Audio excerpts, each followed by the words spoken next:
వర్ణాంధ్ర కార్యక్రమానికి ఇచ్చేశాం.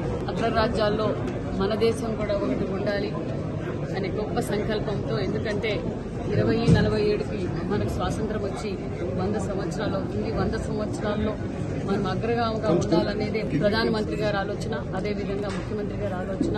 మనం ఉత్సవాలు చేసుకోవాలనేదే ముఖ్య సంకల్పం. ఆ నేపథ్యంలో మన ముఖ్యమంత్రి చంద్రబాబు నాయుడు గారు కూడా నవంబర్ 1వ తారీఖున యాక్షన్ ప్లాన్, ఈ 5 సంవత్సరాల్లో మనం ఏం చేయబోతున్నాము అన్న దాని విషయాన్ని కూడా ఈరోజు చర్చించాం. అది అందరు అధికారులు కూడా తెలియజేశాం. ఈ రోజు మన సత్యసాయి జిల్లాలో యాక్షన్ ప్లాన్ ఇవ్వండి, 5 సంవత్సరాల్లో మనం ఏం చేయగలం అనేది కూడా అందరికీ తెలియజేశాం. భారతదేశం అగ్రగామిగా ఉండాలి, దేశంలో అన్ని రాష్ట్రాల కన్నా మన రాష్ట్రం అగ్రగామిగా ఉండాలి, రాష్ట్రంలో అన్ని జిల్లాల కన్నా మన సత్యసాయి జిల్లా అగ్రగామిగా ఉండాలనేది దశాదిశ నిర్దేశించాం. కాబట్టి ఆ ప్రణాళిక అన్ని మొదలవుతున్నాయి.